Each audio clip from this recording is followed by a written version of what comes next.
네, 안녕하세요. 정통국어 0702 59페이지의 5강 종탑 아래에서 같이 보도록 하겠습니다. 자, 먼저 한마디 박스 볼게요. 이 작품은 전쟁의 충격으로 눈이 멀게 된 소녀와 그리고 그 소녀의 처지를 마음 아파하는 소년의 이야기를 통해서, 그래서 이 주된 주인공이 이 두 명이 나오고요. 소녀는 명은이, 그리고 소년은 건호, 이름이 이렇게 됩니다. 이야기를 통해서 전쟁의 상처를 공감과 사랑을 통해 극복할 수 있다 라는 것을 보여주고 있습니다. 자, 핵심 정리 한번 볼게요. 단편 소설, 액자 소설. 액자 소설 많이 나오죠. 외화, 바깥에 있는 거, 그리고 안쪽에 있는 이야기, 내화. 그래서 이야기가 쭉 진행이 되는데 이 안에 다른 이야기가 삽입이 되는 방식, 그 모습이 마치 액자처럼 생겼다라고 해서 액자 소설이라고 합니다. 성격은 사실적, 상징적, 회상적. 그래서 현재에서 이 과거의 어릴 적 이야기를 회상하는 그런 방식으로 전개가 되고 있습니다. 배경은 6.25 전쟁, 전라도 일산. 시점은 1인칭 주인공 시점. 아까 소년이라고 한 건호가 이 주인공으로 등장합니다. 그리고 주제는 사랑과 연민을 통해 극복하는 전쟁의 상처.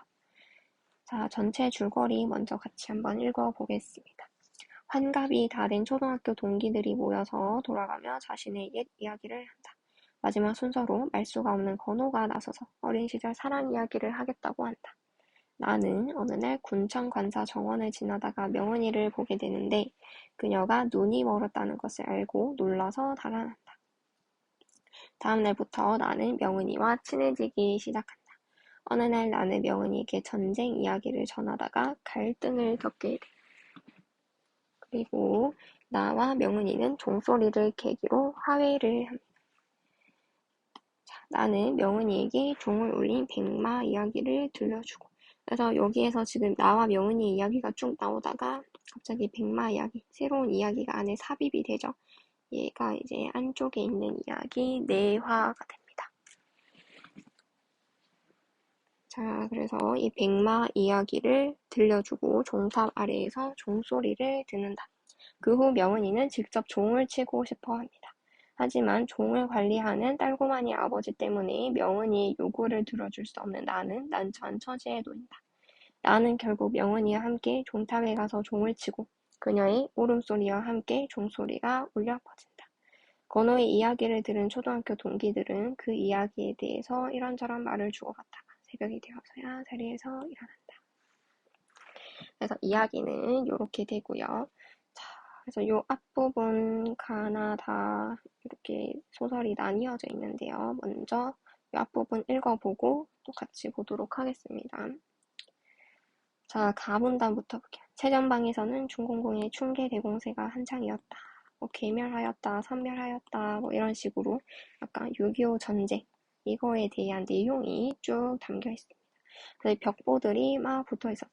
1.4호태를 거쳐 전쟁은, 그래서 이 1.4호태, 특히 6.25 전쟁의 중요한 사건, 시대적 배경을 알려주는 단어가 나옵니다.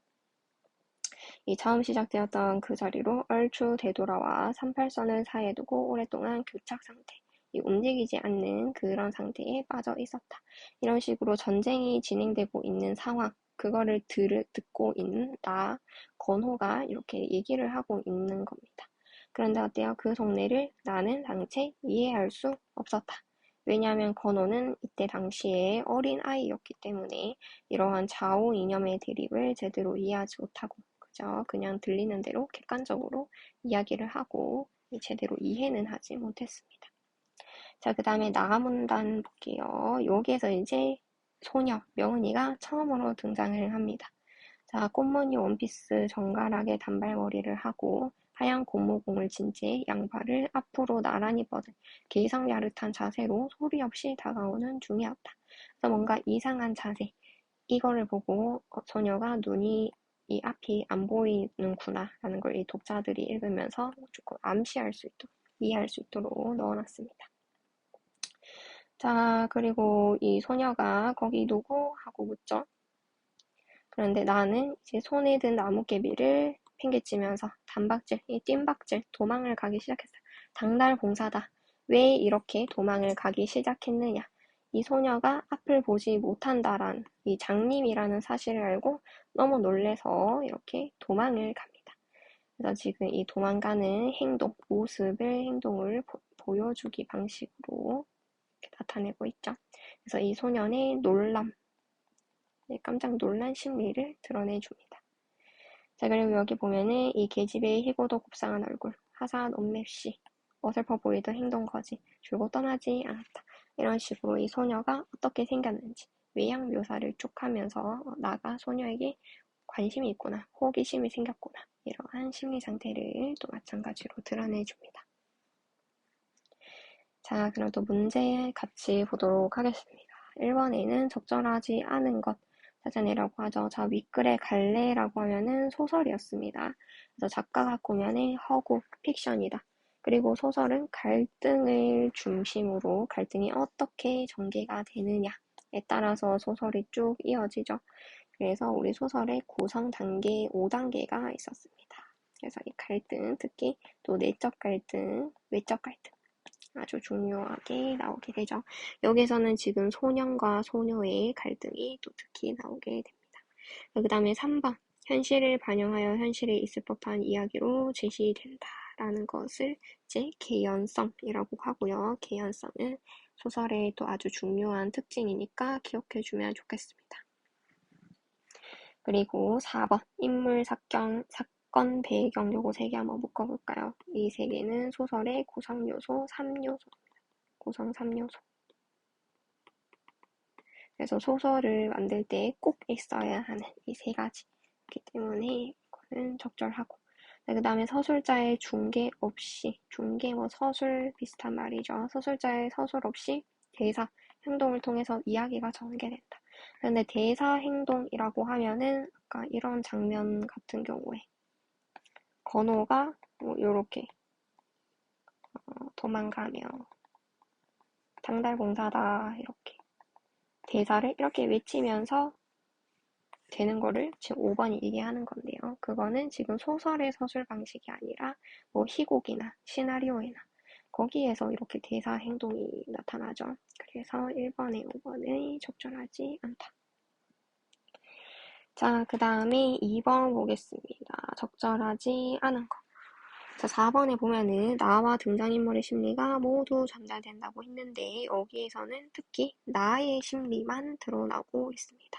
아직 명은이는 어떤 생각을 하고 있는지 어떤 심리를 가지고 있는지 그런 거는 아직 보여주지 않아요. 그렇기 때문에 4번은 틀리게 되고 자, 그 다음에 3번 기억과 같이 행동한 이유를 쓰시오.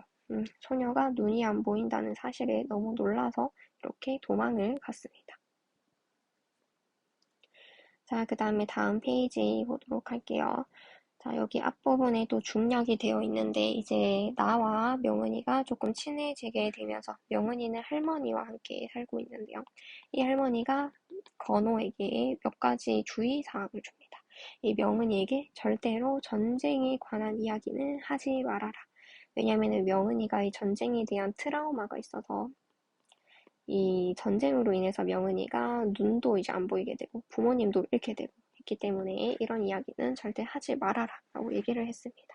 근데 나는 또 너무 어린 아이기 때문에 그런 거를 잘 심각성을 알지 못하고 그냥 나름 재밌는 이야기를 해준답시고 이렇게 전쟁 이야기를 합니다.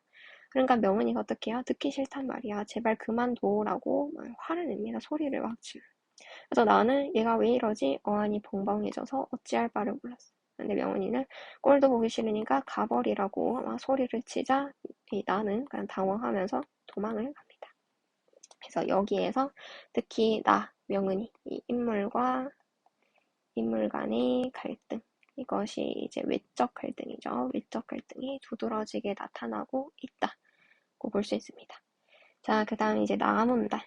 자, 나문단이 이제 여러분도 읽어봤으니 알겠지만 요 명은이와 나의 이야기가 아니라 갑자기 뭔가 동화 같은 이야기가 나옵니다. 옛날 어느 성에 백마가 살고 있었다 이렇게 나오죠.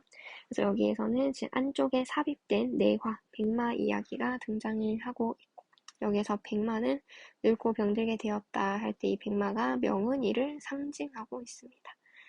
그래서 이렇게 늙고 병든 게 명은이가 겪은 불행한 전쟁으로 인한 사건들, 그런 거를 또 상징을 하고요. 그리고 기역, 종탑, 여기에서 이제 이 종소리를 울리게 되죠. 그래서 이 종탑이 이 명은이가 소원을 이룰 수 있게 되는 그런 구원의 장소가 됩니다. 그 다음에 또 칡넝쿨. 이 칡넝쿨은 또 이 백마가 이렇게 칡넝쿨을 뜯어먹다가 우연찮게 이 종소리를 울리게 되죠. 그래서 이 칡넝쿨은 백마가 종을 울릴 수 있도록 도와주는 그런 역할을 합니다. 그래서 이거는 건호를 상징하고요. 그래서 종소리를 듣고 성주가 이 이야기를 다 듣고 나서 백마를 따뜻하게 보살펴 주었다. 그래서 종소리가 구원의 소리가 되겠다. 그래서 중간에 이런 이야기를 쏙 집어넣으면서 명은이가 종을 울리게 되는 결말 나올 수 있겠구나라고 이렇게 자연스럽게 이끌어내고 있습니다. 그래서 이 이야기를 듣자 명은이도 나도 그러면은 소원을 이룰 수 있을까? 그럼 나도 종을 쳐보고 싶어. 건호에게 이렇게 부탁을 합니다. 그래서 여기에서는 이제 딸고마니 아버지가 이 종을 또 지키고 있는데요. 그래서 큰일 나라고 해서 이렇게 하는데 결국 나중에 뒤에 가면은 이 둘이 함께 종을 울리게 됩니다. 자, 그럼 이것도 뒤에 문제로 한번 같이 보도록 할게요. 4번 갈등 양상으로 적절하지 않은 것. 자, 나는 명은이가 하는 내는 이유는 알았지만 이 가에서 얘기하는 거죠. 여기서 나는 이 명은이가 왜 화를 내는지 몰랐습니다. 그렇기 때문에 알았지만 이 부분에서 틀렸다. 하지만 나가라고 해서 이제 뭐 관사를 떠난 거는 맞죠. 자, 그러면은 이 작가는 명은이를 왜 하필 눈이 먼 소녀로 설정을 했을까? 그것은 바로 이 전쟁 때문에 눈이 멀었다고 했죠. 그래서 이 전쟁이 얼마나 폭력적인지, 그리고 전쟁이 인간에게 어떤 고통을 남기는지 그런 것을 보여주기 위해서 이렇게 설정을 했다. 그리고 6번, 백마의 이야기에 대해 나눈 대화의 내용으로 적절하지 못한 것. 자, 건호는 성주와 같은 역할을 하겠네가 아니죠. 나는 칙칙덩쿨 같은 역할을 한다고 했습니다.